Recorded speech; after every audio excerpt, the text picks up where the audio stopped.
So market is in an absolute euphoric move, and the market players are waiting for the big day, the budget day on 23rd of July. So most of them are expecting a populist budget, and we can see that very well from the technical point of view. We are seeing a good up move coming in the FMCG counter. Along with that, well, growth is always going to be the prime factor which the government would aim for. So infrastructure as well as with that, we will be seeing the metal counter participating. Besides that, also one needs to look at the railway sector, the defense sector, which has already given us a very good up move, but it's a wait and watch scenario as to what the outcome is, and the long-term trend still remains very intact in this counter.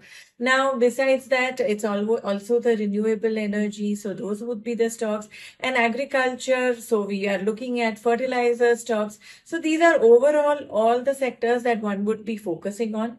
Besides that, just in the recent past, we have just seen a rally which has begun in the insurance sector. So health, insurance, and pharma should also do well. So in a way, one can say that it is going to be a cyclical movement amongst all the sectors. But logically speaking, infra, rail, that would be the one which one would be looking at. And as far as the market is concerned, I think in all likelihood, we were preempting a target of 25,000 levels.